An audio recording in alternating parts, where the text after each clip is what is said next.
distintos poderes. Y por último vamos a hablar de asambleas de asociados, de reglas de incorporación a una asociación, reglas de exclusión de una asociación, de las actas y de los libros corporativos que llevan los distintos tipos de sociedades. Pues bueno, ese es el índice a grandes rasgos. Les cuento de mí antes de empezar. Yo me llamo Eduardo Irigoyen Ausa. Soy licenciado en Derecho por el ITAM. Me titulé hace 3 años. Yo actualmente trabajo en Galicia Abogados, como pueden verlo en la presentación. Yo trabajo en el área de fusiones y adquisiciones, lo que significa que pues vemos de la compraventa de activos y de acciones de distintas sociedades, tanto nacionales como internacionales, y asesoramos a nuestros clientes en todo tipo de transacciones, ¿no? El área de Money, pues la verdad es que es muy metiche y se mete con todas las áreas, entonces pues vemos muchos temas de infraestructura, de energía, corporativos, fiscales, entre otras cosas. Antes de trabajar en Galicia Abogados, yo fui penalista por 2 años en un despacho que se llama Olmedo Gagiola, y antes de eso trabajé en otro despacho que se llama Gardere Arena, en donde fui abogado corporativo también durante 2 años. Entonces, pues empezamos solo. Pues primero, lo que me dijeron de lo que teníamos que hablar son tipos de sociedades. Tipos de sociedades, en México tenemos 2 tipos de sociedades primordialmente: las civiles y las mercantiles. Las civiles están reguladas por el Código Civil de cada entidad federativa. Cada estado tiene su propio Código Civil y cada Código Civil regula estas sociedades civiles. También hay legislación especial, como la Ley de Instituciones de Asociaciones Privadas y de Fundaciones Privadas, una ley que vamos a ver más adelante. Y por otro lado están las sociedades mercantiles, las cuales se regulan por el Código de Comercio, por la Ley General de Títulos de Operaciones de Créditos y otras leyes supletorias, la Ley General de Sociedades Mercantiles, entre otras. ¿Qué pasa con el día de hoy? Por cuestiones de tiempo, lo que el temario decía más o menos es que nos enfocáramos en los tipos de sociedades civiles. Entonces, pues es de las que vamos a hablar. No sé si a alguien más le interesa el tipo de sociedades mercantiles. Con mucho gusto podríamos organizar otra videoconferencia. Yo les podría preparar otra videoconferencia para explicarles todos los tipos de sociedades mercantiles. Actualmente son 7 y muchos más especiales. También es una plática, pero es una plática también un poco larga y valdría la pena, pues yo creo que también otra videoconferencia para poder platicar de ello. Pero bueno, mientras tanto nos vamos a enfocar en los tipos de sociedades civiles. A grandes rasgos vamos a platicar de 4 sociedades civiles. Son asociaciones civiles, sociedades civiles, instituciones de asistencia privada y asociación de beneficencia pública. Son 4 tipos distintos de sociedades civiles reguladas por distintas leyes que tienen ciertas diferencias importantes que vamos a ir viendo poco a poco. Entonces, primero vamos a empezar a hablar de las asociaciones civiles o organizaciones de la sociedad civil. Una y otra las pueden escuchar, son lo mismo, son sinónimos: asociación civil y organizaciones de la sociedad civil. Las asociaciones civiles las rige el Código Civil desde el artículo 2670 hasta el artículo 2680. El Código Civil nos define qué es una asociación civil.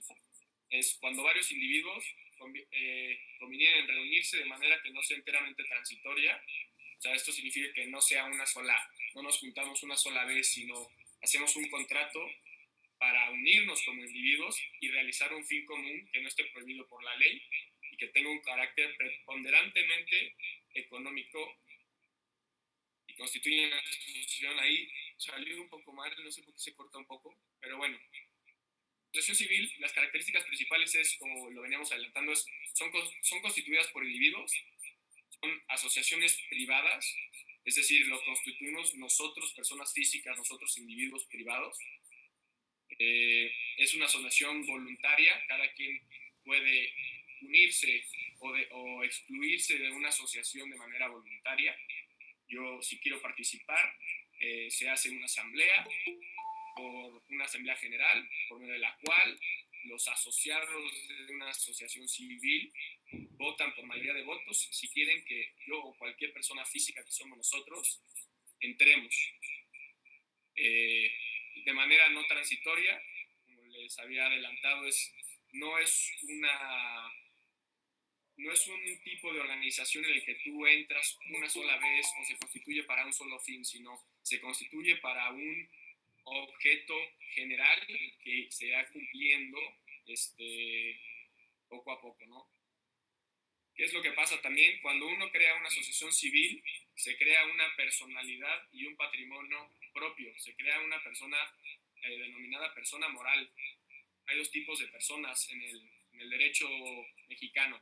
Personas físicas, que somos todos los individuos, y las personas morales, son todos los tipos de sociedades de los que había estado platicando. Pueden ser sociedades civiles o sociedades mercantiles.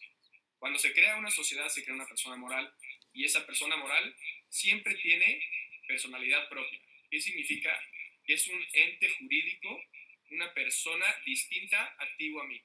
Aunque nosotros incorporemos o seamos parte del comité de administración, del consejo de gerencia, de la dirección, o seamos ya sea un asociado, un socio o un accionista de cualquiera de estas sociedades, esta tiene una personalidad independiente y un patrimonio independiente.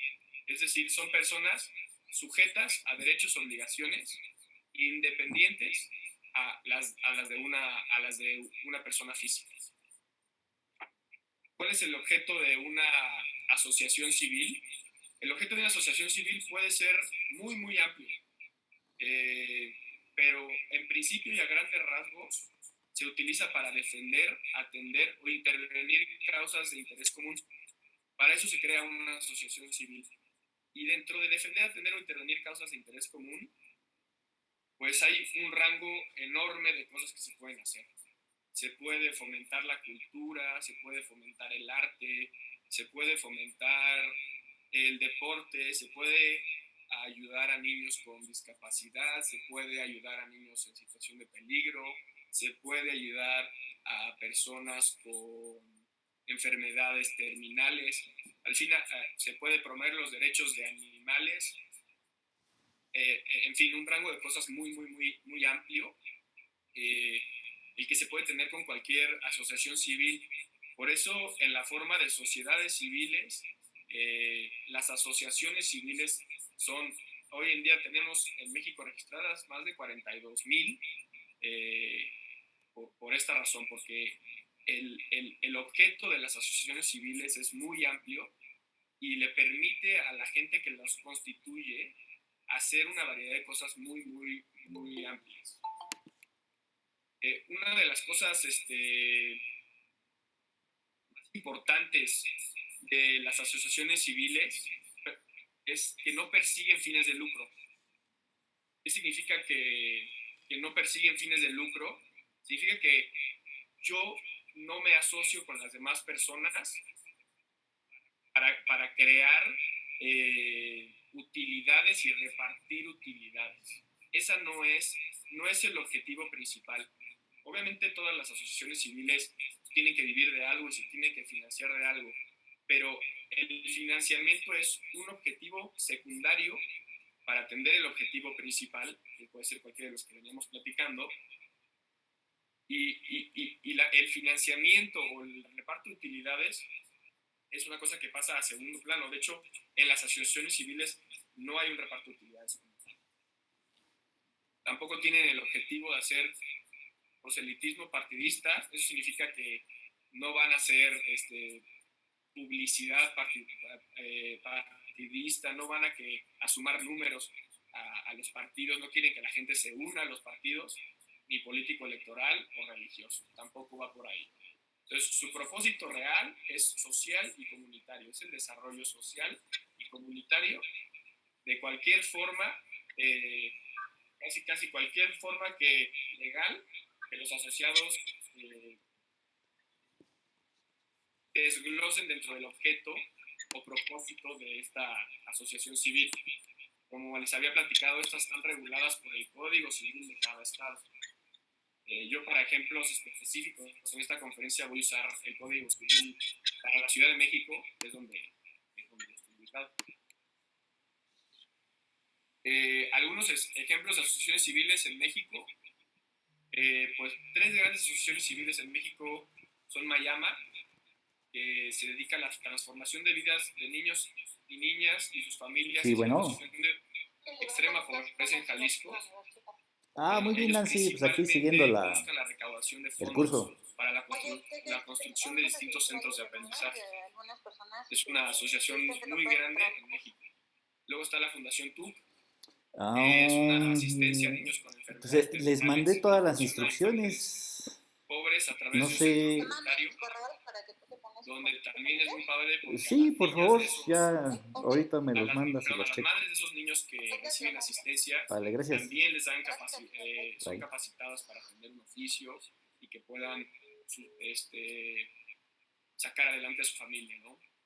Y luego otro centro de acción es un centro de institución de ayuda a personas con problemas de adicción al alcohol, al tabaco, inhalables, y tiene muchos programas de reinserción social y autoempleo mediante distintos cursos. El centro de atención está enfocado a ayudar a la reinserción social de mujeres, pero bueno, tienen muchos programas distintos para distintas personas, ¿no? ¿Cómo constituyo una asociación civil? Pues mira, del lado izquierdo les puse los pasos a grandes rasgos y del lado derecho los pasos sintetizados.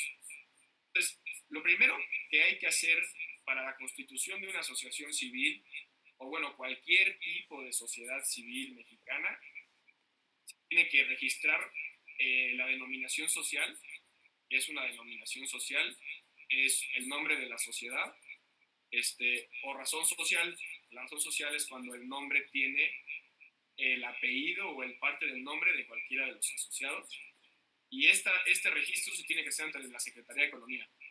La Secretaría de Economía tiene un registro especial para sociedades civiles,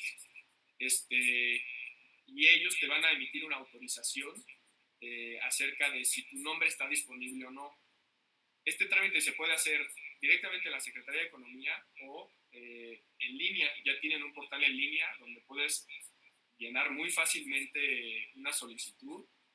Te piden que más o menos des 5 denominaciones sociales para que si una no está disponible, te puedan dar las demás. Entonces, el primer gran paso es decidir el nombre de tu organización. ¿Cómo me voy a llamar? Decido varios nombres, voy al registro de la Secretaría de Economía, ingreso una solicitud, que la solicitud es un escrito libre o la haces online y ellos te responden con una autorización de si está disponible o no. Una vez que la Secretaría de Economía nos da una autorización, acudimos ante un fedatario público con nuestros estatutos sociales. ¿Qué son nuestros estatutos sociales o el estatuto social? El estatuto social son las reglas de cómo va a funcionar una sociedad, una asociación civil o cualquier tipo de sociedad. Entonces, nosotros elaboramos el estatuto social. Normalmente esos estatutos sociales se pueden elaborar ante el secretario público, pero bueno, un estatuto social se elabora con base en lo que diga la ley y se asiste ante el federatario público, ya sea notario o corredor, para que se formalice ante ellos este estatuto social Posteriormente se vaya a registrar ante el registro público bajo el folio de personas morales, también conocido como registro de sociedades civiles. Y por último se va a hacer el registro ante el SAT, para sacar un RFC y poder ya operar. Del lado izquierdo lo pueden ver un poco más desglosado. Decides el nombre, vas a Secretaría de Economía, y luego los siguientes 4 pasos, 5 pasos, hablan sobre la constitución del estatuto social. Un estatuto social, a grandes rasgos, todos, el registro, bueno, tanto la ley como el registro público, primero el notario para registrártelo y protocolizarlo, y tanto el registro público de la propiedad te van a pedir que cumplan con ciertos requisitos básicos. ¿Cuáles son algunos de esos requisitos básicos? El nombre, la nacionalidad, el objeto, por cuánto tiempo van a estar, o sea, la duración de la sociedad, la forma de organización, cómo va a estar distribuido el capital, cuáles son las reglas para los asociados, cuáles son las reglas de disolución o liquidación y liquidación de las sociedades.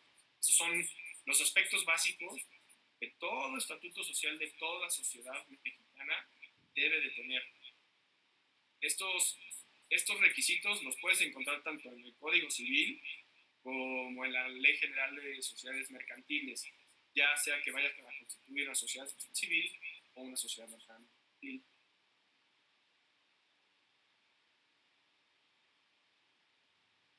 Tiene sobre asociaciones civiles.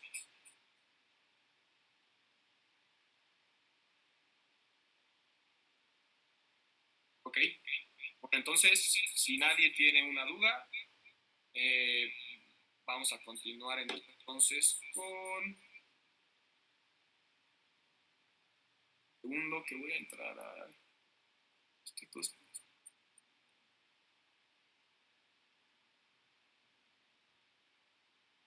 No estaba viendo el chat.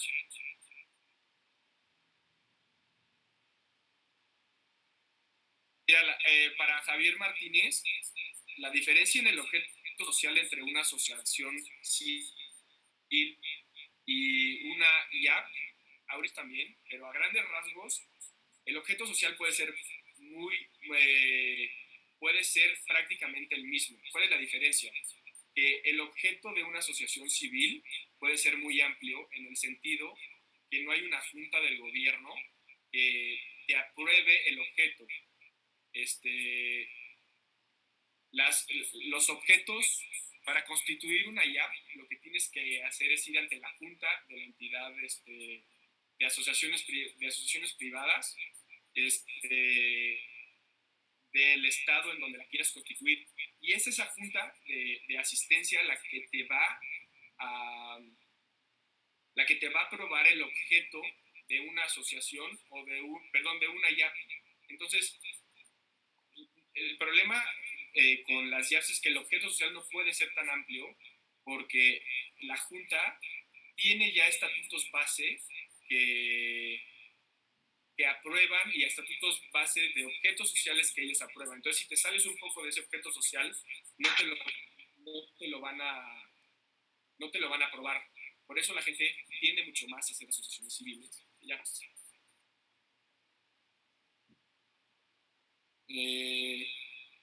A ver. Más. Luego, ya todo el mundo puede. Mira,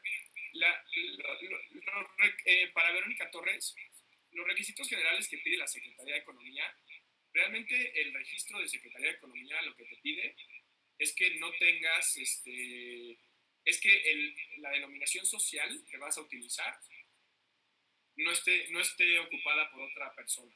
Entonces, cada denominación social de cada asociación civil tiene que ser distinta. Básicamente son los requisitos. Lo que te piden es un escrito libre, firmado por la persona que va a ser el representante legal de la sociedad, y lo que te piden es que nadie más tenga la denominación social. Los que realmente ya te piden los requisitos generales es tanto el fedatario público, tanto el registro público para constituirte y para registrar tu sociedad. Son los requisitos que debe tener el estatuto social, de los que platicamos hace rato.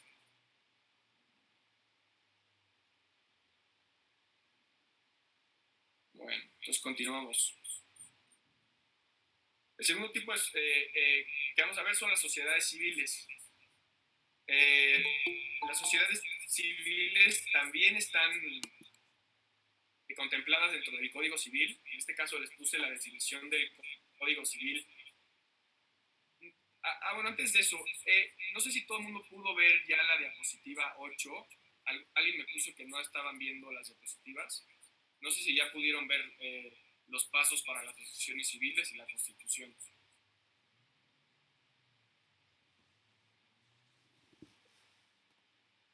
Si ahorita no lo pueden ver todo y tal, no importa, de todas maneras les voy a compartir esta presentación para que la puedan ver con calma y cualquier duda me escriban a mi correo y yo con mucho gusto les contesto.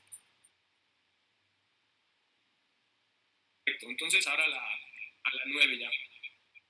Es una sociedad civil. Por el contrato de sociedad, los socios se obligan mutuamente a combinar sus recursos o sus esfuerzos para la realización de un fin común. Como pueden ver hasta ahorita, la definición, además de una sociedad civil, sigue siendo la misma. La gran diferencia entre una sociedad civil y una asociación civil es el carácter preponderantemente económico por el cual se constituye. Una sociedad civil se construye de carácter preponderantemente económico, es decir, busca un lucro, pero no constitutiva a una especulación comercial. Entonces, ¿cuáles son las características principales de una sociedad civil? Una sociedad civil debe estar constituida por 2 o más personas. Una sociedad civil tiene igual personalidad y patrimonio propio. Se unen por un fin común y de carácter lícito. El objeto común, en este caso, sí son la consecución de ganancia. Yo me uno para crear un lucro, para hacer un negocio. Es la primordial diferencia entre una sociedad civil y una asociación civil. Son creados por individuos, pero uno busca el lucro y el otro no busca un lucro. Lo único que... Ahora, la diferencia entre una sociedad civil y una sociedad mercantil, que son las comerciales, es justamente la especulación comercial. En una sociedad civil no debe existir especulación comercial. Es decir, yo no efectúo operaciones comerciales con la esperanza de obtener un beneficio aprovechando las variaciones de los precios o de los cambios. Yo no estoy comprando y vendiendo mercancías y aprovechando las variaciones de los precios de estas mercancías para obtener un beneficio. Las sociedades civiles primordialmente se enfocan en proveer servicios. Por eso van a ver más adelante que un ejemplo de sociedad civil somos justamente nosotros, los despachos de abogados. Nosotros nos unimos como un negocio para obtener una ganancia, pero no entramos en ningún tipo de especulación comercial. Nosotros no proveemos nuestros servicios con base en las variaciones de los precios o los cambios en el mercado derivado de operaciones comerciales. Nosotros proveemos un servicio que se cobra a cierto precio porque nosotros lo determinamos. Sí, obviamente tienes que tener en base pues, las condiciones del mercado, pero no hay fluctuaciones de precios per se. Todos los socios de una sociedad civil deben de participar en las pérdidas y en las ganancias. Eso es una de las condiciones de ser un socio de una sociedad civil. Ojo, en las sociedades civiles pueden haber distintas calidades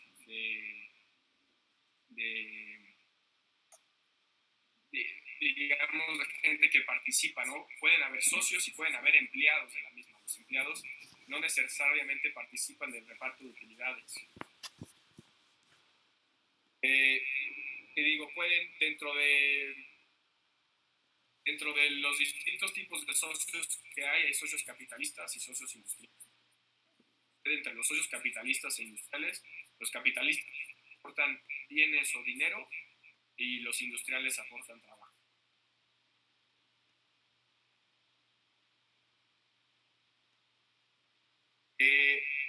para Emilio Andrés Martínez, para su pregunta, si puede hacer operaciones comerciales de bienes o servicios para la sostenibilidad de la asociación civil, sí, sí se puede. El tema es que el lucro o la ganancia que obtengas de esas operaciones justo va a ser para sostener la asociación civil. Pero sí, sí se puede, y el excedente de eso no se puede repartir como utilidades entre los asociados. A diferencia de la sociedad civil, cuando yo hago operaciones para ganar, bueno, no operaciones, sino yo proveo servicios para ganar una ganancia, por tener un lucro, eso sí se reparte entre los socios, ¿no? De la sociedad. Como les adelanté, un ejemplo de sociedad civil en México somos los despachos de abogados, como lo es Galicia Abogados, que proveemos servicios de asesoría legal. ¿Ahorita alguien más tiene alguna pregunta sobre las sociedades civiles? O continuamos con la constitución de este. 50 son los que están. Les amplié y les quité las diapositivas, pero para ver el chat necesito Siempre quitarlo de pasa la lo mismo, pantalla. se inscriben y ya no se les olvida. Perfecto, entonces continuamos.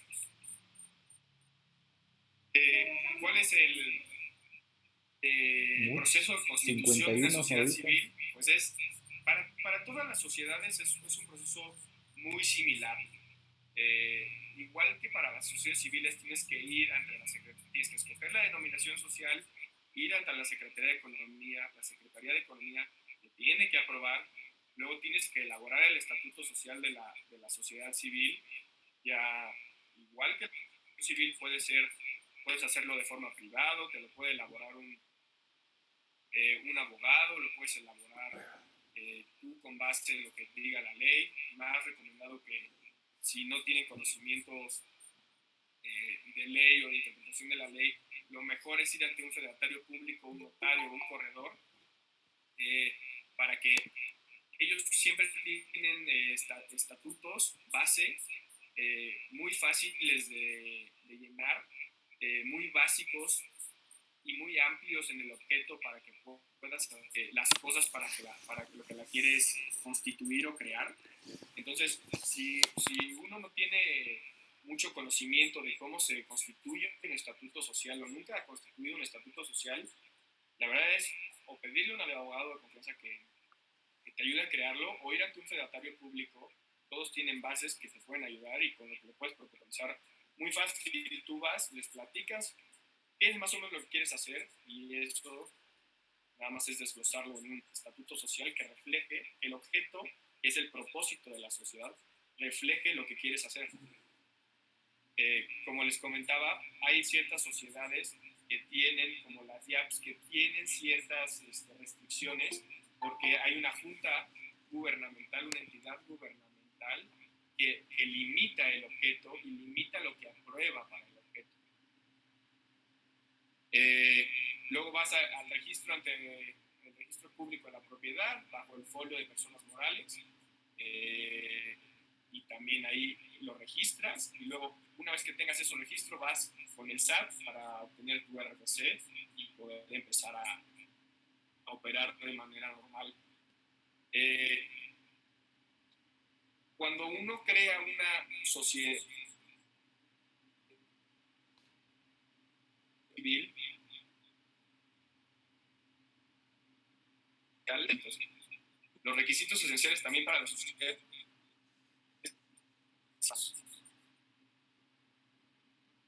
que para los tiempos de duración, un objeto, cómo información acerca de los socios, cómo se van a regir los socios, información sobre cómo se va a regir el órgano administrativo de la sociedad civil, las reglas de liquidación y de disolución de las sociedades civiles. Todos estos son requisitos básicos que tiene que tener todo estatuto social para que tanto el notario como el registro público te lo constituya, bueno, el notario te lo constituya y el registro público te lo registre. Si no tiene estos requisitos, el notario te va a decir que no puede hacerlo y que tienes que añadirlo.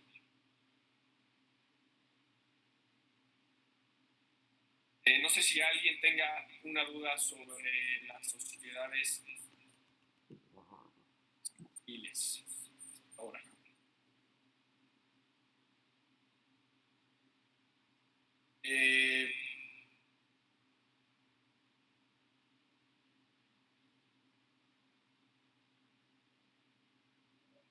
Un par de preguntitas.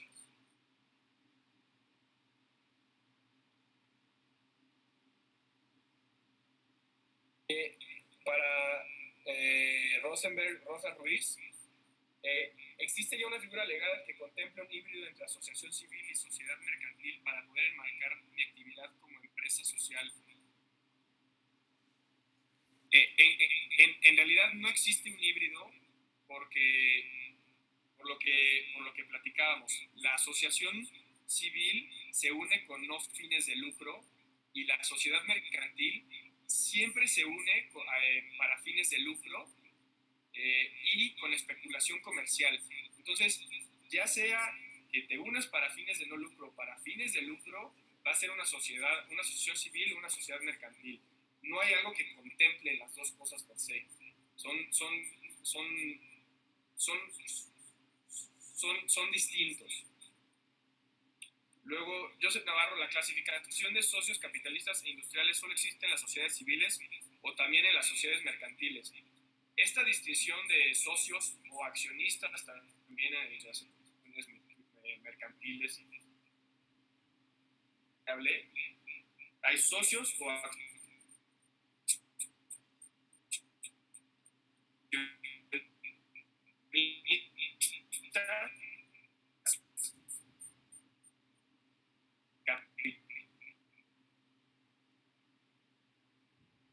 crecimiento, que aporten trabajo, que aporten ideas. Pueden haber los dos. A Mark Behar, algunos ejemplos de sociedades civiles, como les comentaba, pueden ser los despachos de abogados. Nosotros proveemos servicios que sus precios no dependen de una especulación comercial.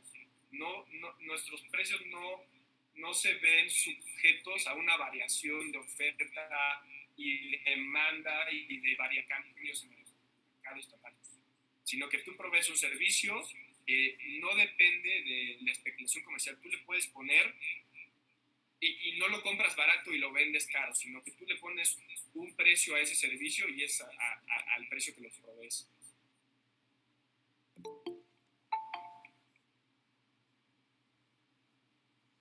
Para una C también se puede recurrir a un proveedor público, ¿sí?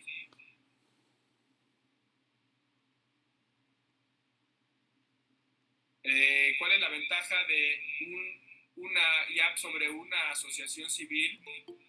Que tienes estímulos fiscales y estímulos, tienes estímulos fiscales y ciertos estímulos gubernamentales que te ayudan a sostener y a sostener tu institución.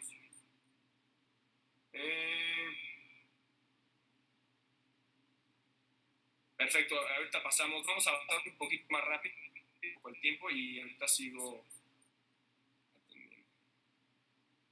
Luego tenemos las instituciones de asistencia privada.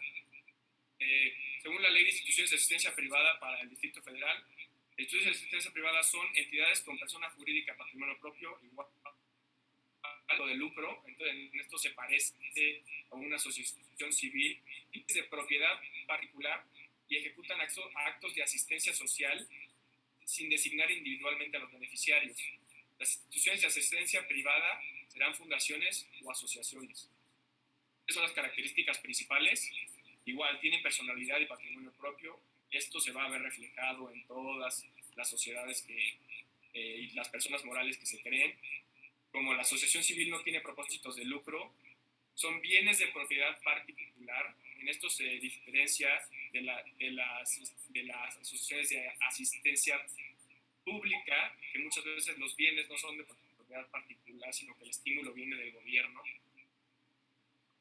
el objeto son actos de asistencia social sin designar individualmente a los beneficiarios. Entonces, ¿qué significa esto? Que la asistencia social comprende acciones directas de atención de necesidades, de otorgamiento de apoyo, de previsión y prevención y de rehabilitación, así como la promoción de estas mismas acciones para otros agentes. Yo en general, las instituciones de asistencia privadas lo que hacen es o cobran cuotas a sus miembros o obtienen recursos, pueden ser donativos, para contribuir al desarrollo y otorgamiento de apoyos y prevención y rehabilitación sin designar individualmente a los beneficiarios. Es decir, puedo ayudar a distintas causas. Es un poco también la diferencia con lo que pasa con las asociaciones civiles. Las asociaciones civiles muchas veces se constituyen con un propósito general, pero ya sabes qué vas a hacer específicamente. Ya sabes que en una asociación civil vas a ayudar a niños con discapacidades, de enfermedad terminal. Vas a ayudar a gente que esté en una situación de riesgo. Vas a ayudar a jóvenes con problemas de adicción. Entonces, realmente la asistencia social ya va enfocada a ciertos beneficiarios específicos. Y con las instituciones de asistencia privada, esta asistencia tiene distintos beneficiarios. Entonces, a lo que me dedico es recaudo fondos y esos fondos los dedico a ayudar a distintos beneficiarios. Instituciones de asistencia privada hay dos. Hay asociaciones y fundaciones. ¿Cuál es la diferencia? Es que las asociaciones, al constituirse y dentro del estatuto social, la mayoría de las veces tienen estipulado que los miembros aporten cuotas periódicas. Es decir, si yo soy asociado de una asociación de asistencia privada, de manera periódica voy a aportar cierta cantidad de dinero, de bienes, o de ideas, o de trabajo a la asociación de asistencia privada. Y en esto se diferencia de una fundación. La fundación, cuando se constituye, se le aportan bienes de propiedad privada, es decir, los asociados, los fundadores de esta fundación de asistencia privada afectan bienes, que significa que aportan bienes que se vuelven parte de la fundación de asistencia privada. Y las dos viven, pues, tanto como de donativos, pero la fundación afecta bienes y luego vive de donativos. Es la principal diferencia entre las dos. Luego, para la constitución de instituciones de asistencia privada, aquí cambia un poquito porque este trámite ya se hace ante la Junta de Asistencia Privada. Cada entidad federativa, cada estado tiene una junta distinta de asistencia privada. Entonces, depende de dónde quieras constituir tu institución de asistencia privada, vas a la Junta de Asistencia Privada de la Ciudad de México. Lo que tienes que hacer es presentas ante la Junta de Asistencia Privada una solicitud de constitución por escrito, junto con todos los anexos que establecen la Ley de Instituciones de Asistencia Privada. Es importante recalcar que las instituciones de asistencia privada se rigen por una ley especial. Esa es justamente esta ley. Es la Ley de Instituciones de Asistencia Privada. Ahí te dicen cuáles son los requisitos mínimos de constitución, qué es lo que tiene que tener el estatuto social. Entonces tienes que presentar ante la Junta una solicitud de constitución por escrito. Es un escrito privado en el que tú solicitas la constitución y tienes que anexar todos los anexos que establece la Ley de Instituciones de Asistencia Privada. Te piden identificaciones, te piden currícula del patronato, entre otras. Luego, también tienes que presentar ante la Junta de Asistencia Privada una copia del estatuto social de la asociación o fundación que cumpla con los requisitos mínimos establecidos en la Ley de Instituciones de Asistencia Privada. Posteriormente tienes que acudir ante el notario público para protocolización de estatuto social, una vez aprobado por la Junta de Asistencia Privada. Entonces nos aprueban y luego puedo ir con notario público para protocolizar, que es realmente formalizar lo que ya aprobó la Junta de Asistencia Privada. Y esto es la diferencia entre las sociedades civiles y las sociedades civiles con las instituciones de asistencia privada. La que aprueba la Constitución es una junta de asistencia privada, es un paso extra. Y una vez que hagas eso, puedes ir ante el notario público para que protocolice, para que se registre ante el registro público y para acudir ante el SAT.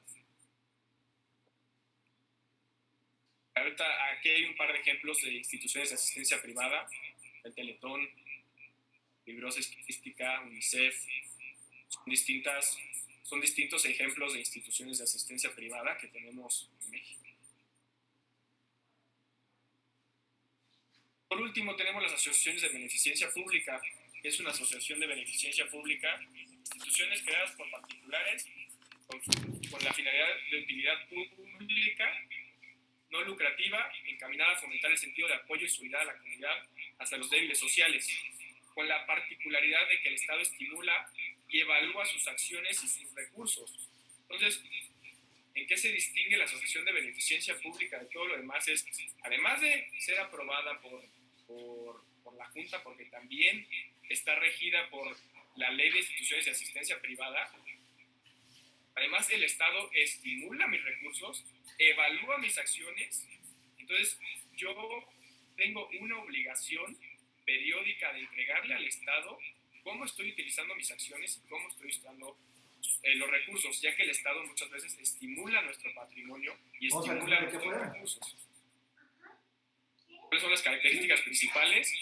Igual, creadas por particulares, finalidad de utilidad pública, no lucrativas, personalidad y patrimonio propio, fomentar el sentido de apoyo y solidaridad en la comunidad hacia particulares con desventajas sociales.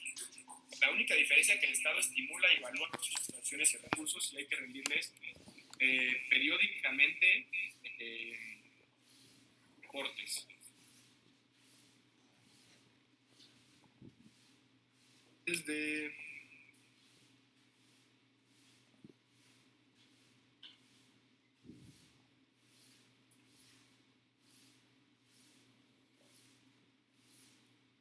A ver,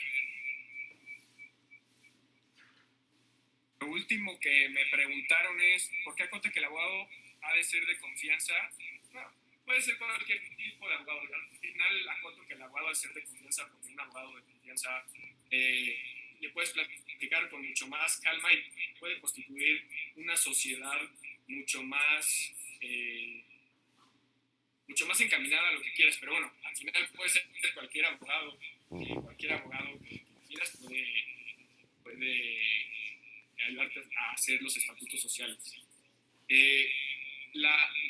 Para Dana, la diferencia entre, luego pasamos a la asociación de beneficencia pública y las características principales. Ahorita vamos a pasar ya a la segunda parte de la conferencia. No sé si ya todo el mundo esté viendo la diapositiva número 20, que es la de poderes.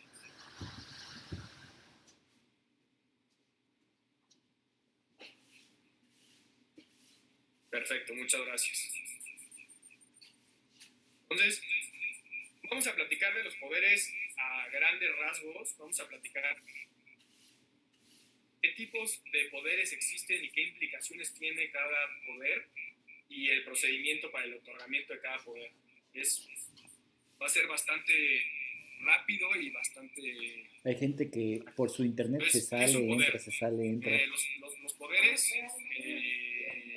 de conformidad con el artículo 2546 del Código Civil Federal, un poder o un mandato es un contrato por el que un mandatario se obliga a ejecutar por cuenta del mandante o actos jurídicos que éste le encarga. Por ende, un poder es el otorgamiento a determinada persona o personas facultades específicas para ejecutar a cuenta de otro los actos jurídicos específicos. Entonces, un poder realmente es cuando un mandante le otorga una facultad de hacer ciertos actos jurídicos a otra persona. Entonces, ya puede ser que una persona física le dé un poder a otra persona física o una persona moral, que son todos este tipo de sociedades que venimos platicando, le otorguen un poder.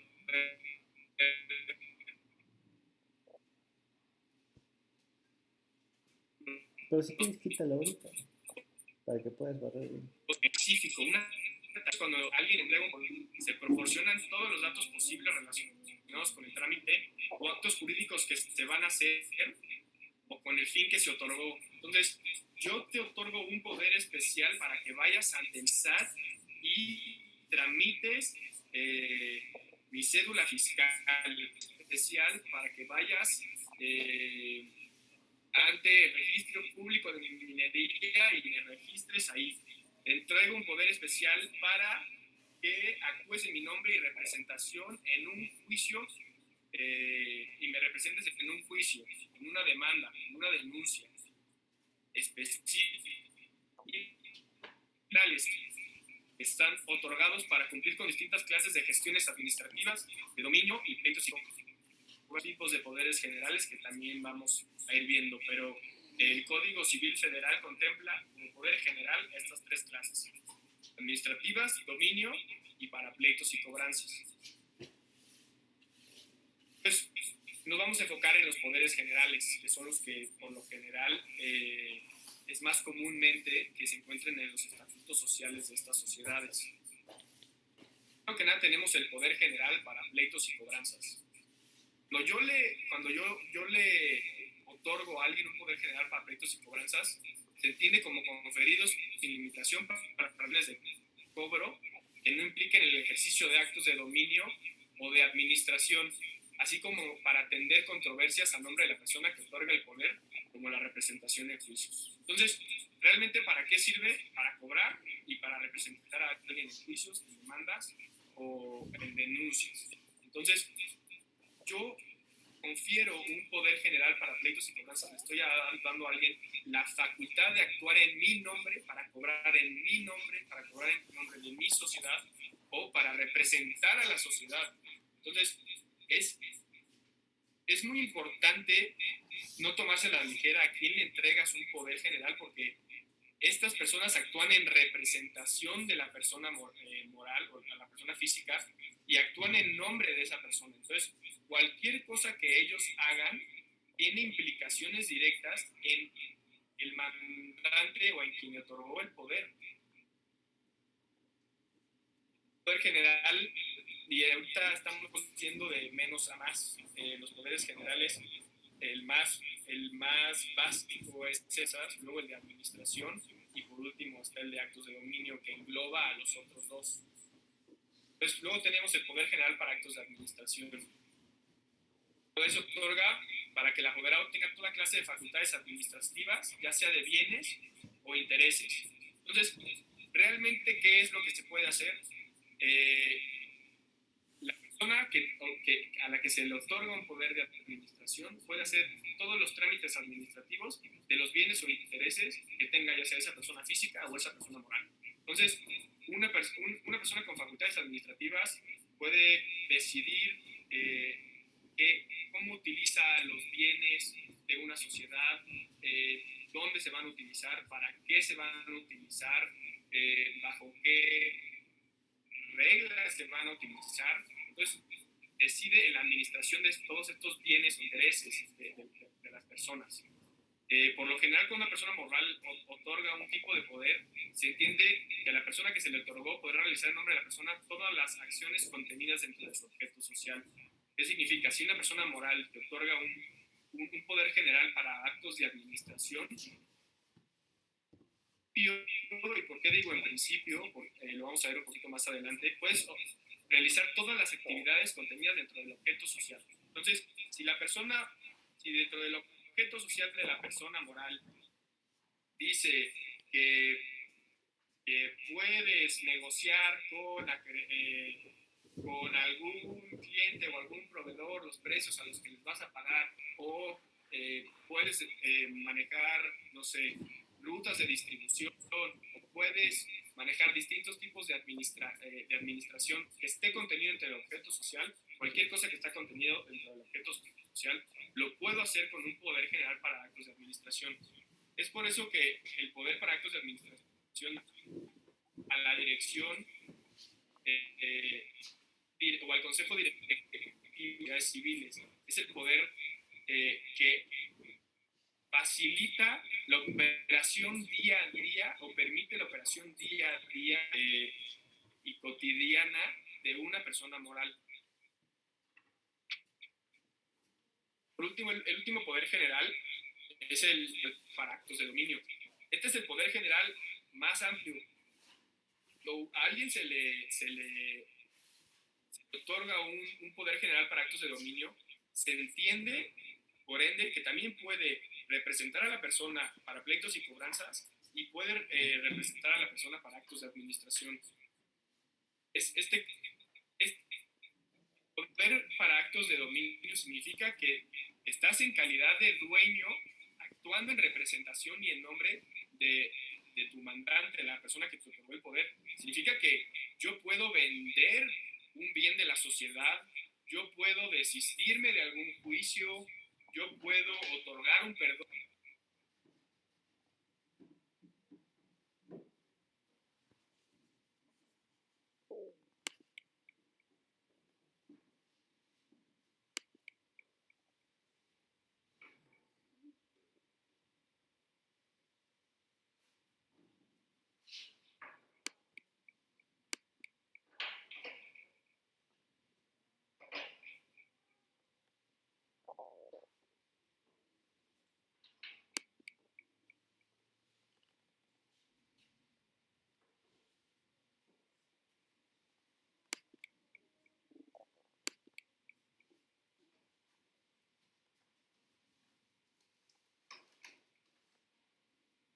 No se escucha.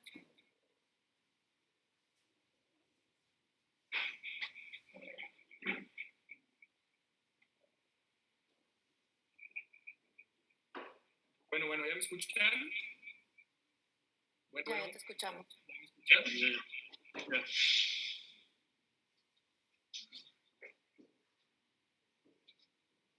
Ya se escucha.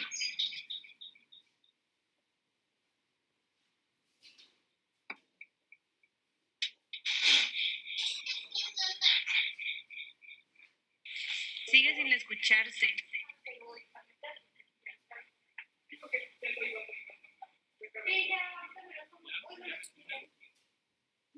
No sé por qué se está picando el micrófono.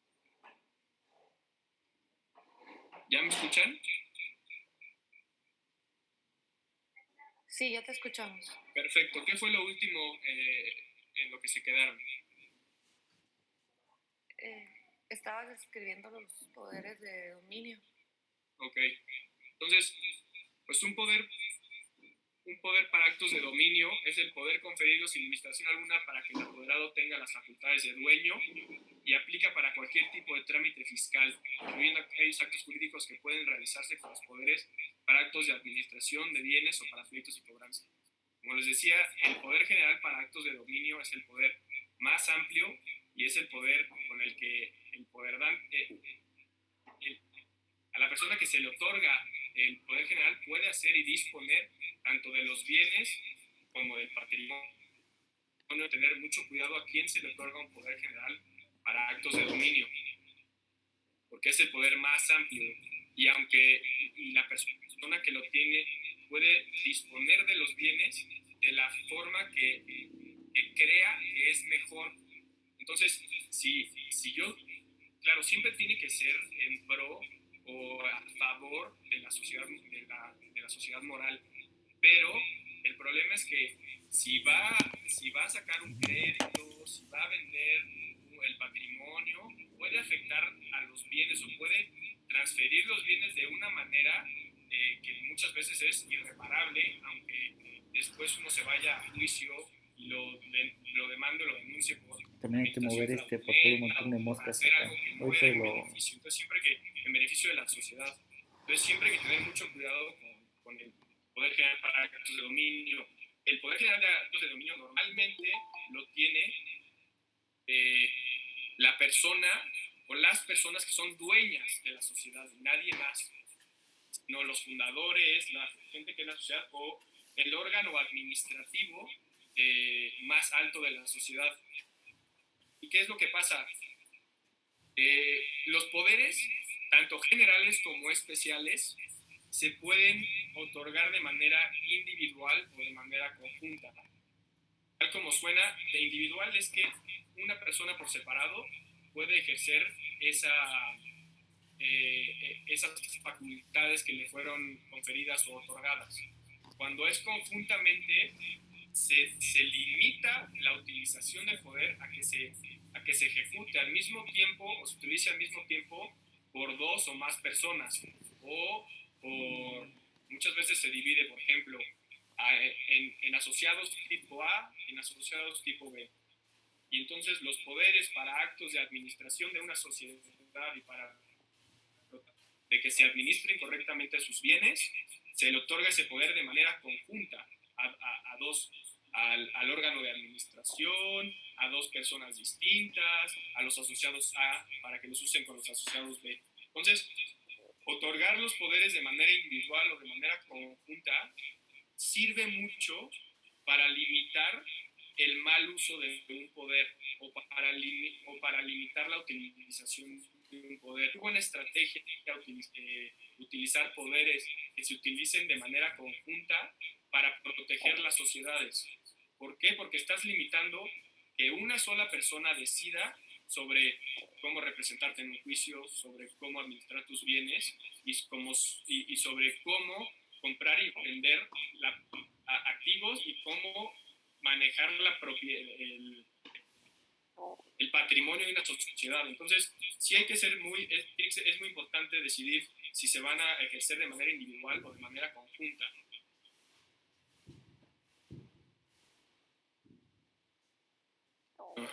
Déjenme acabo con los poderes y pasamos a una ronda de preguntas.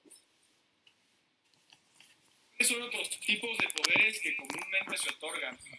Poderes generales para pleitos y cobranzas solo para asuntos laborales. Se le entiende como poder general porque estás hablando de pleitos y cobranzas en cualquier asunto laboral. No es un poder especial para un asunto laboral en específico. Es un poder general para pleitos y cobranzas, pero para asuntos laborales. Es un poder general limitado a asuntos laborales. Y luego tenemos poderes generales para pleitos y cobranzas y actos de administración para asuntos laborales. Poder general para actos de administración para asuntos laborales nada más. Poder para dar los avisos y realizar todos los trámites y gestiones. Este poder es muy común. Son todos los trámites gubernamentales, la obtención de permisos, la obtención de autorizaciones, la obtención de licencias que se deben de obtener para que una sociedad pueda ¿Por qué? funcionar día a día, ¿no? Muchas veces necesito permisos sanitarios, necesito permisos ambientales, necesito permisos de cambio de uso de suelo, necesito la autorización de uso de suelo, necesito, no sé, permisos ambientales para la descarga de agua. Todas estas permisos y gestiones que pueden ser tan simples como sacar la cédula fiscal ante el SAT, realizar trámites día a día ante el gobierno, se utilizan dando este poder, ¿no? Que coloquialmente se le conoce como poder gubernamental, que es para poder dar avisos y realizar todos los trámites y gestiones gubernamentales. Otro poder muy importante que se da y se otorga muchas veces es el poder para abrir y cancelar, perdón ahí por la falta de la A, cuentas bancarias y bursátiles a nombre del mandante, girar en contra de ellas y designar personas que giren en contra de las mismas.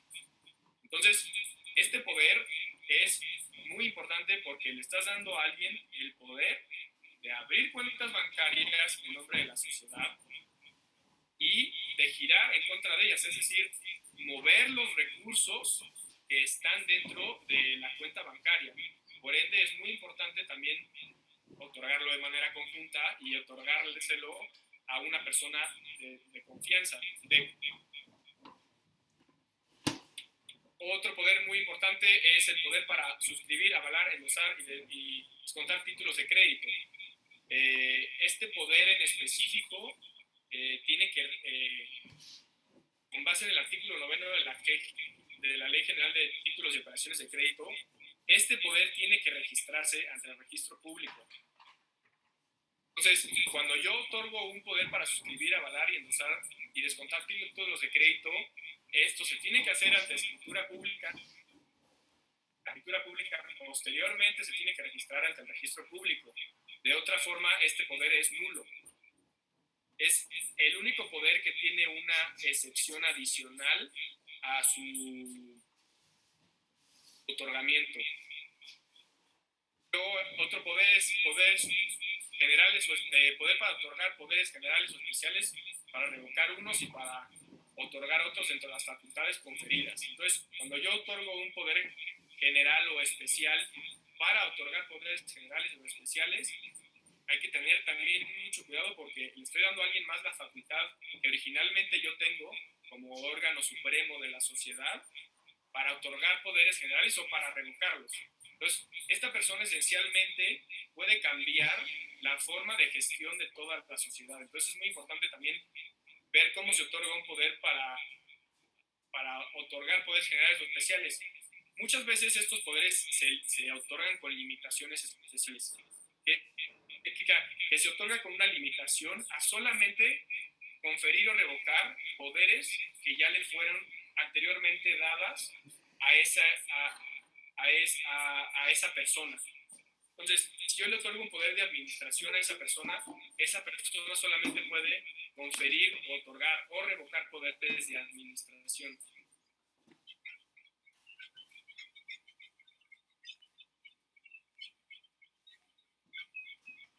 Otorgo un poder. Los poderes se pueden otorgar de tres formas distintas. También el Código Civil Federal lo prevé en el artículo 2551 y puede otorgarse de las siguientes formas: por escritura pública, yendo ante un notario público, escrito privado, o sea, es decir, yo hago un escrito privado, lo firma el que lo otorga, 2 testigos, y posteriormente ese escrito privado se ratifican las firmas ante el notario público, ante un juez de primera instancia, ante jueces menores o de paz, o ante el correspondiente funcionario o empleado administrativo. Y la última forma en la que se pueden otorgar poderes es mediante una carta poder sin ratificación de firmas. ¿Qué es una carta poder? Una carta poder es un escrito privado que mantiene un poco la formalidad de una escritura pública. No es una escritura pública, es un escrito privado que se firma ante 2 testigos. En las cartas poderes es donde normalmente se otorgan los poderes que no se necesitan otorgar en escritura pública, como es el caso del poder que les comenté para girar y endosar títulos de operación, títulos de crédito. Entonces, normalmente los poderes se otorgan en una carta poder. ¿Por qué? Porque no necesitas la ratificación de las firmas ante el notario público. O no necesitas ir ante el notario público. Simplemente es un escrito privado que se firma ante 2 testigos. Estas son algunas excepciones al otorgamiento de poderes por carta poder, que se debe de otorgar en escritura pública, o carta poder firmada ante 2 testigos y ratificadas ante notario o ante los jueces, cuando sea un poder general, cuando el interés del negocio para el que se confiere sea superior o equivalente a 1000 veces el salario mínimo vigente en el Distrito Federal al momento de otorgarse. Esto es, creo que hoy en día son 123,000 pesos. Entonces, si excede más de 123,000 pesos, debe otorgarse en escritura pública o en carta poder firmada ante 2 testigos y ratificadas. Y el mandato puede otorgarse en escrito privado ante 2 testigos sin que sea necesaria la ratificación de las firmas, cuando el interés del negocio por el que se confiere no exceda de 1000 veces el salario mínimo general en el Distrito Federal al momento de otorgarse. Y existe la figura de los mandatos verbales o los poderes verbales, pero están muy limitados. Entonces, en la práctica estos poderes casi nunca se ven, porque el negocio no puede exceder más de 50 veces el salario mínimo general vigente. Entonces, más o menos sería por un monto como de 2.500 pesos, y es raro que algún negocio de un mandato sea menor a eso. Entonces son poderes especiales muy específicos para trámites muy específicos o para cosas muy chiquitas.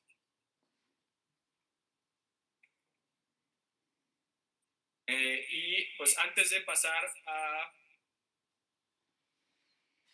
las de asociados, vamos a responder un par de preguntas. Pilar Chávez, si el representante legal ya no quiere fungir como tal, ¿cómo se puede renunciar a esta posición si ya no tiene comunicación con el órgano de administración?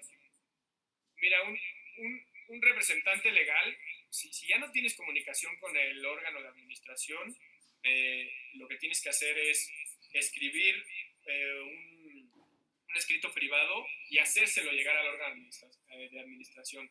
Al final, un representante legal lo decide el órgano de administración. Entonces, necesariamente tiene que revocarlo un órgano de administración. Entonces, lo que tienes que hacer sí es comunicarle al órgano de administración con un escrito privado, pero asegurarse de que les llegue al órgano de administración para que el órgano de administración haga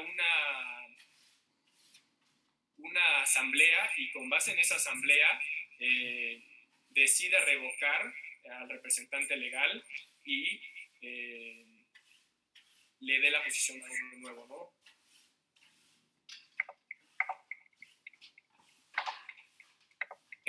Para Moisés Quirós, es mejor dar poderes especiales para diferentes objetivos y darlos a diferentes personas.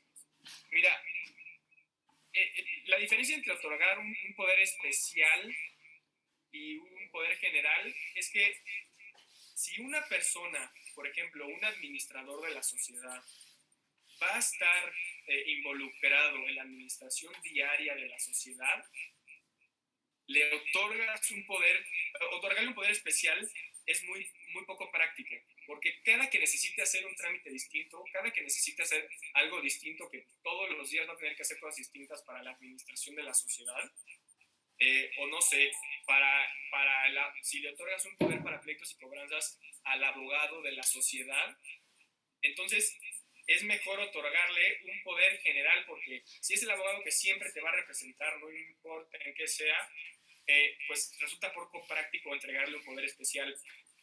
Si es el administrador de la sociedad, es poco práctico entregarle un poder especial en lugar de un general para administración, porque cada que necesite hacer algo, vas a necesitar un poder especial. Y eso, pues, además de que es poco práctico y de que demora mucho la toma de decisiones, también va a costar mucho más, pues, dinero, esfuerzo y tiempo. Entonces, el poder especial es para cuando necesitas, para trámites únicos o para cuando una persona en especial va a realizar un trámite en especial. Entonces, el poder especial es, no sé, mi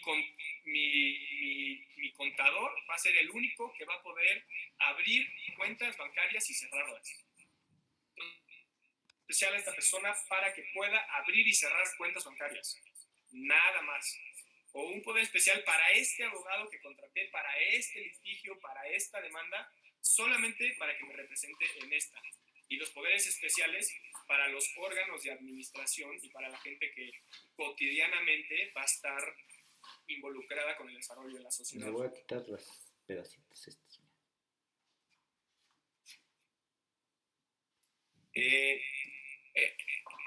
Para Iván Vizcarra, el tema de si los poderes del especiales coronavirus o federales tienen que estar protocolizados, pues todo depende del artículo 2555.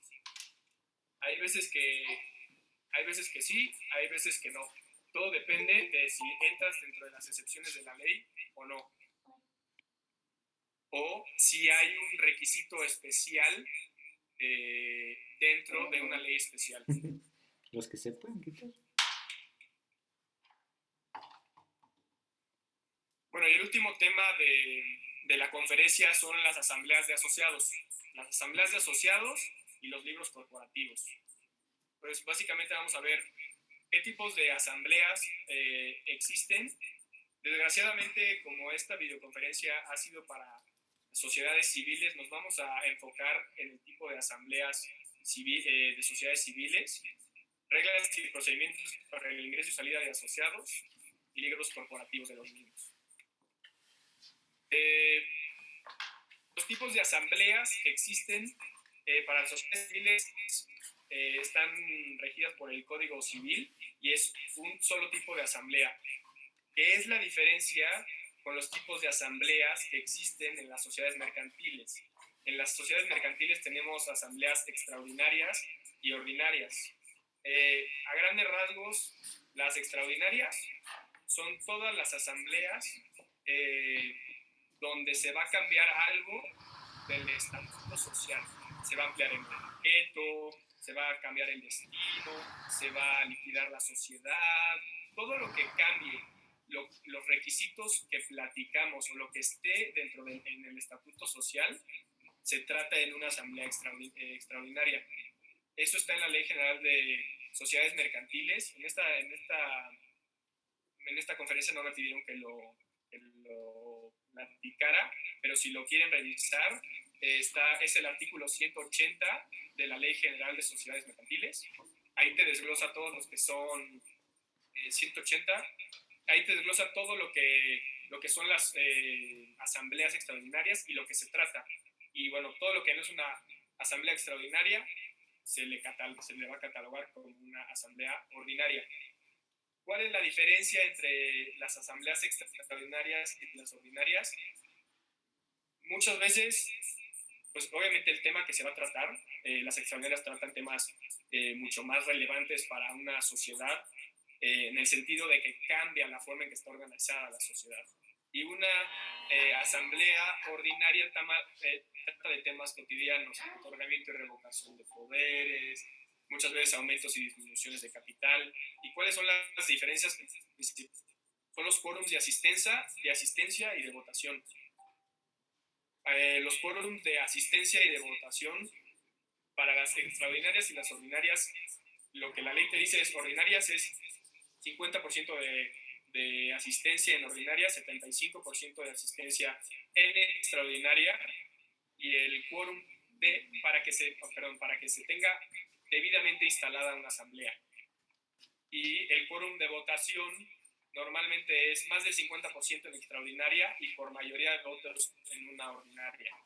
Ahora, todo esto depende de específicamente lo que diga el estatuto social de yo en una sociedad mercantil puedo que gente que asista a la asamblea ordinaria se tiene como debidamente constituida y no importa el quórum de votación, no importa si es mayor del 50%, de 25%, del 10%. Entonces, yo puedo,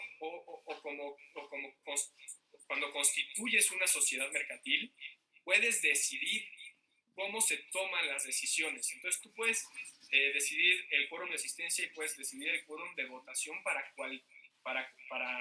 cualquiera y puede ser el que tú quieras. La ley, por falta de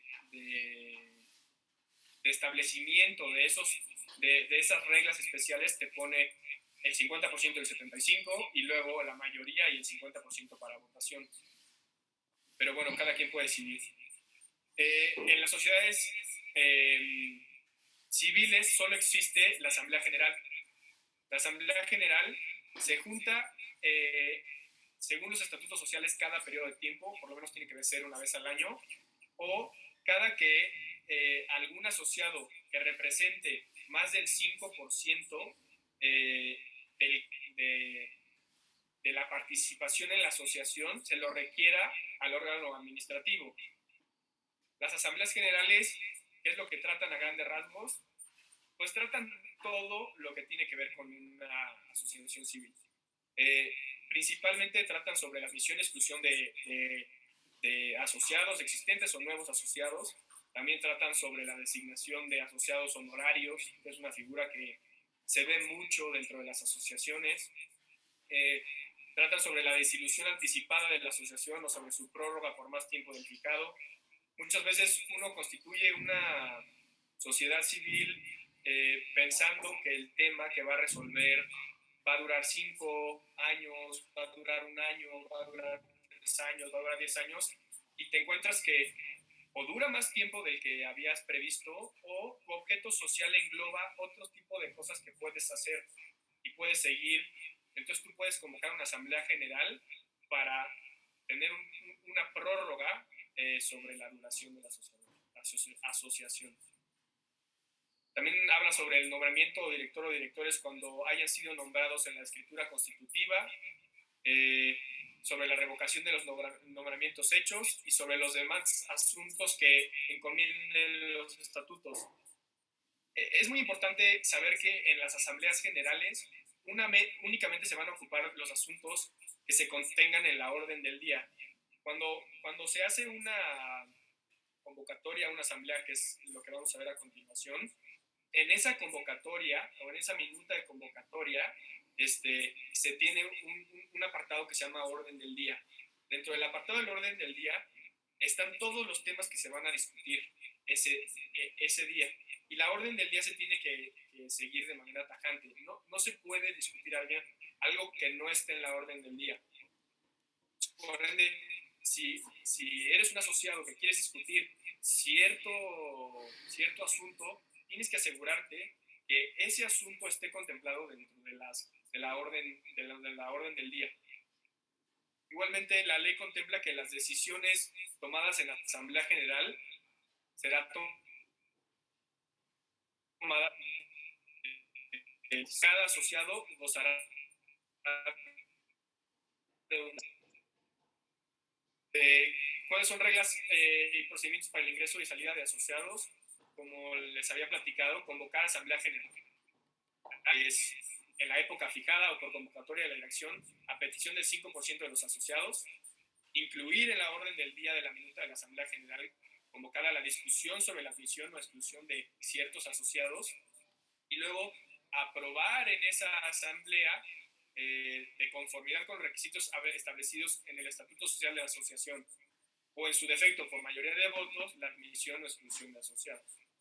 Es importante recalcar que un asociado solo podrá ser excluido de la asociación por las causas que señale el Estatuto Social. Esto es muy importante. Yo no puedo excluir a un asociado o los asociados de una sociedad no pueden excluir a un asociado porque quisieron.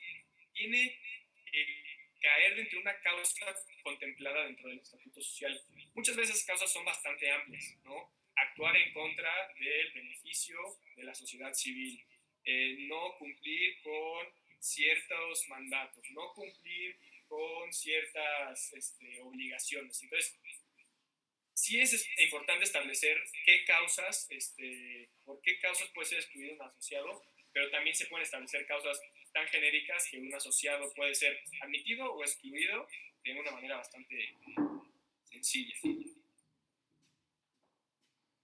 Y luego, por último, están los libros corporativos. Los libros corporativos es la manera de registrar todo lo que sucede dentro de una sociedad. Todas las sociedades están obligadas a llevar la contabilidad y los libros corporativos. Todas necesitan tener libros corporativos. Los libros corporativos los 4 libros corporativos que más comúnmente encuentran entre las sociedades: libro de registro de asociados o de socios o de accionistas, ya sea si constituiste una SDRL o una SA, que es una sociedad anónima de acciones, tienes accionistas. Si constituiste una sociedad anónima de RL, entonces tienes socios, y si constituiste una asociación tienes un libro de registro de asociados. Es muy importante, y esa es una importancia, registrar tanto asociados como socios como accionistas en el libro de registro. Después, cuando empiezas a hablar mucho, se te van las palabras. Es muy importante por la importancia, o sea, siempre. ¿Y ahora? Silencia tu micrófono. No sé por qué se está picando de repente. Entonces es muy importante registrar al... Anuradha Achaye.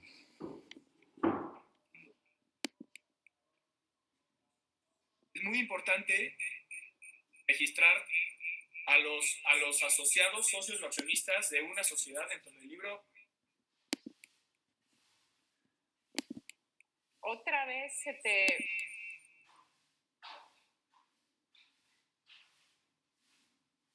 No entiendo por qué se está quicando, lo siento.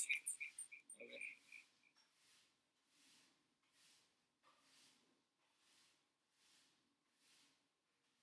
Ya todos me escuchan, ¿verdad? Sí.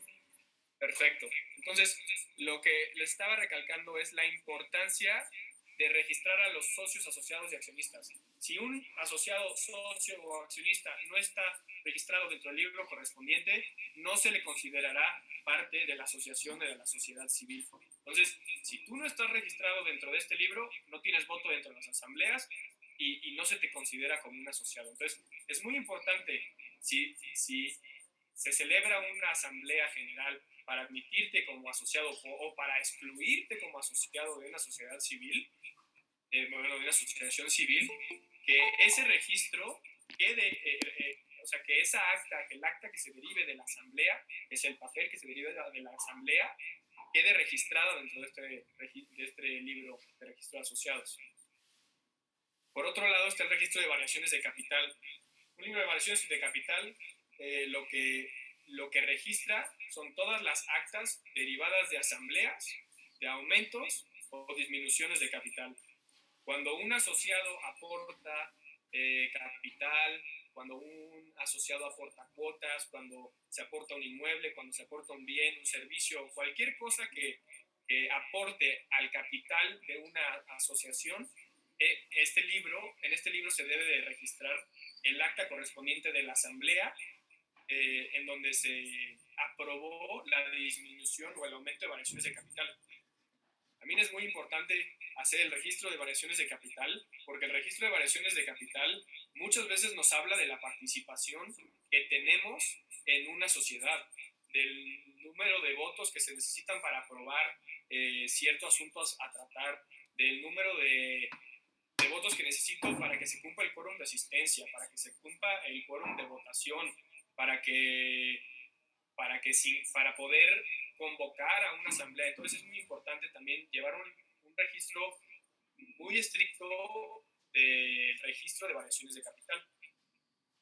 Luego está el libro de registro de asambleas generales, donde igual se tienen que meter todas las minutas derivadas de asambleas generales. Ahí metemos todas las asambleas generales que se celebren en nuestra sociedad, ya sea para registro de asociados, para variaciones de capital, para exclusión de asociados, para aumentar la prórroga, para ampliar el objeto, para cambiar al órgano de administración, para otorgar un poder. Todo eso debe de estar registrado en el libro de asambleas generales. Entonces, un libro de asambleas generales es un reflejo de la historia jurídica de una sociedad. Entonces, cuando nosotros los abogados corporativos, cuando necesitamos o cuando necesitamos ver cuál es la historia jurídica de una sociedad, o cuando necesitamos auditar y por ende revisar la historia jurídica de una sociedad, revisamos este libro de registro de asambleas generales. Es todo lo que ha pasado dentro de una sociedad. Entonces también es muy importante siempre tener llevar actualizado el libro de registro de asambleas generales, porque muchas veces se necesita para cualquier compra, para cualquier venta, para cualquier auditoría. Entonces es importante y es una obligación tenerlo actualizado, ¿no? Y luego, por último, está el libro de registro de sesiones del Consejo de Administración. Estas son las decisiones día a día que toma el Consejo de Administración sobre la administración de la sociedad.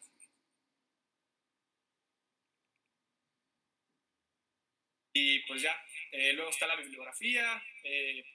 Si tienen más dudas, básicamente todos los temas que tratamos está dentro de la ley, dentro del Código Civil, Yo puse para la Ciudad de México porque fue el que utilicé, pero pueden utilizar cualquier tipo, el Código Civil para la entidad que necesiten, el Código Civil Federal para el tema de los poderes, la Ley de Instituciones de Asistencia Privada para las instituciones de asistencia privada, la Ley General de Títulos y Operaciones de Crédito para ver las excepciones del poder para emitir títulos de crédito y su registro ante el registro público.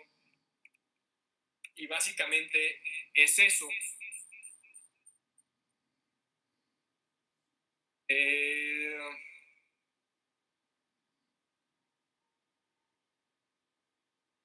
A ver, vamos a ver un par de preguntas.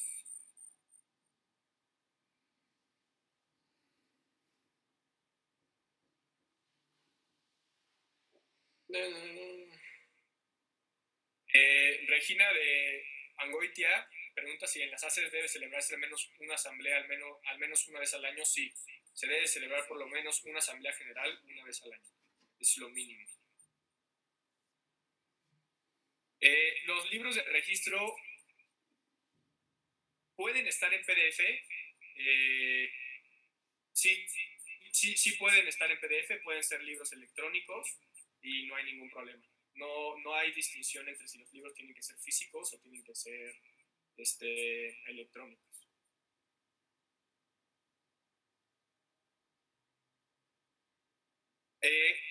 Es una obligación. Si no se llevan estos libros, pues en caso de alguna auditoría te pueden multar. En caso de alguna auditoría para comprar o...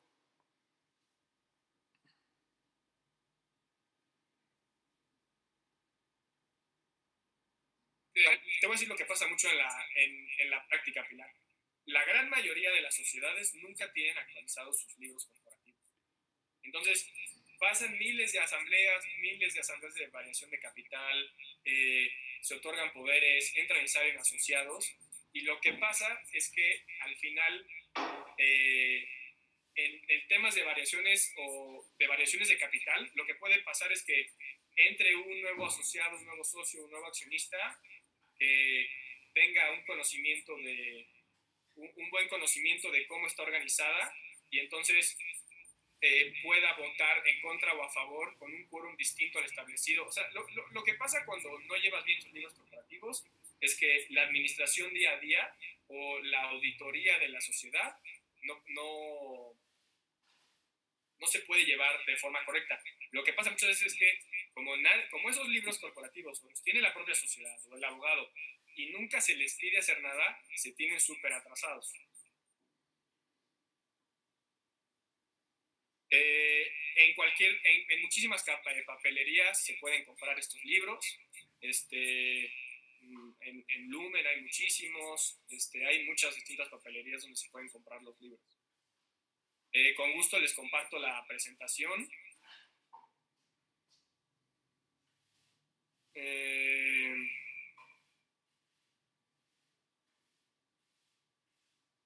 Moisés igual, muchas veces no se celebra, pero para el caso que venga una auditoría o para el caso que... La pregunta es, ¿qué pasa si no se celebra ninguna asamblea en un periodo de un año? El tema es, per se no pasa nada, pero cuando tú vayas a querer vender, comprar, sacar un permiso que necesite una auditoría, vas a tener que hacer todas esas asambleas con fechas fechadas.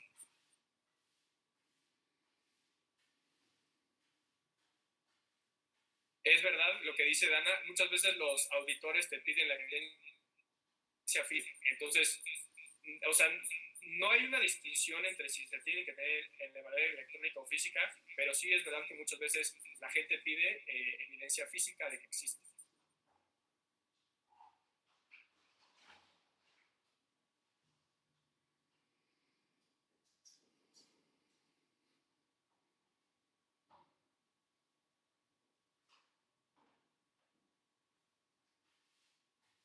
Y exacto, lo que dice Iván es verdad, que no hay diferencia si son físicos o electrónicos, pero se tienen que firmar. Entonces, pues si son firmados, se pueden firmar también se pueden firmar de manera electrónica con la e-firma. Lo que pasa es que es algo nuevo y algo que apenas se está haciendo. Y pues básicamente sería eso, conferencia. Yo les comparto a todas las personas que me dieron su email, les comparto con mucho gusto la presentación. Espero que haya sido todo muy claro. Y pues nada, hasta la próxima. Muchas gracias. Gracias.